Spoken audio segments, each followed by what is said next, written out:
विलीनीकरणाच्या चर्चेची जबाबदारी ही माझ्यावरती होती। जयंत पाटील यांनी एबीपी माझाला ही एक्सक्लुझिव्ह अशी बातचीत केलेली आहे आणि ही माहिती दिलेली आहे की विलीनीकरणाच्या चर्चेची जबाबदारी ही माझ्यावरती होती। नुकताच जयंत पाटील यांनी एबीपी माझाशी संवाद साधलेला आहे आणि एक्सक्लुझिव्हली ही माहिती एबीपी माझाकडे त्यांनी सांगितलेली आहे की विलीनीकरणाच्या चर्चेची जबाबदारी ही माझ्यावरती होती।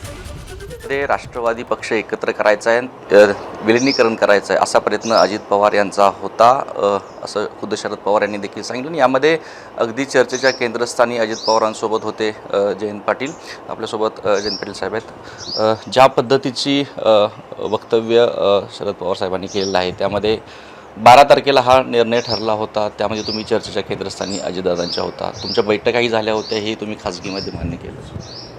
मी दादांचं निधन ज्या दिवशी अपघाती निधन झालं त्या दिवशी संध्याकाळीच प्रतिक्रिया देताना याविषयी भाष्य केलेलं होतं की अलीकडच्या काळात बऱ्याच वेळेला दादा स्वतः माझ्या घरी आलेले होते। अनेक वेळेला त्यांची माझी चर्चा झालेली होती। जवळपास 4 वेळा तर ते जेवणात संध्याकाळी यायचे आणि जेवण करूनच चर्चा पूर्ण करून जायचे। त्यामुळं बऱ्यापैकी त्यांची इच्छा होती की साहेबांच्या देखतच मला हे सगळे दोन्ही पक्ष आपले एकत्रित करायचे आहेत आणि माझ्याबद्दल जी जनमानसात आहे ते सगळं पुसून मी पुन्हा साहेबांच्या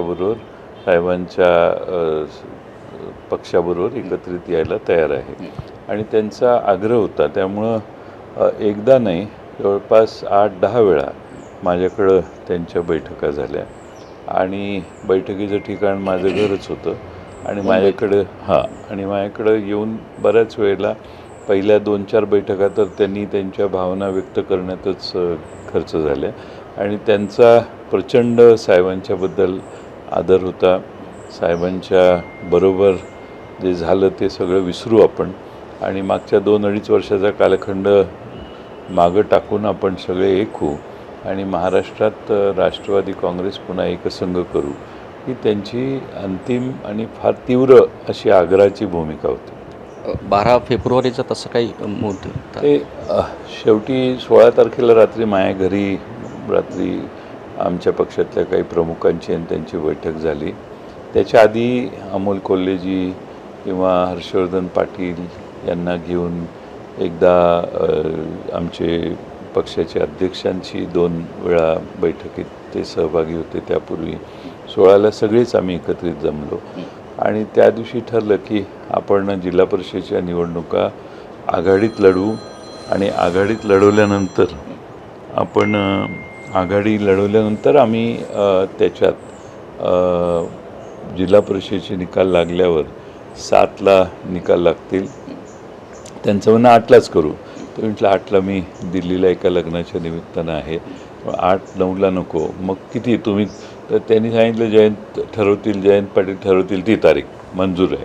मग आम्ही 10ला करू, मग 12ला करू, मग 12ला करू, कारण मध्ये 4-5 दिवस त्या फॉर्मॅलिटीला लागतील म्हणून 12 तारीख ही आम्ही निश्चित केली।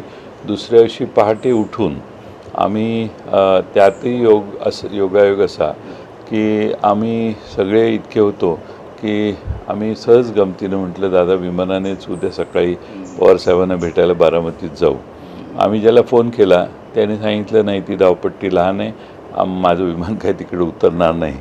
मग आम्ही लगेच निर्णय घेतला की गाडीनं जाऊ। पहाटे निघून आम्ही पवारसाहेबांच्या समोर 8 वाजता बसलो आणि तिथं सविस्तर चर्चा झाली आणि 12 तारीख आम्ही सगळ्यांनी निश्चित केली आणि साधारणपणाने 8-9पर्यंत हे जिल्हा परिषदेच्या निकालाचे पडसाद उमटतील आणि 10-11 तारीख मोकळे झाले की 12ला ह्याचा निर्णय घेऊ अशी आम्ही पूर्ण चर्चा केलेली। पण अजितांच्या नेमकं मनात काय होतं, म्हणजे सत्तेमध्ये जाऊन एकत्र राहायचं काय?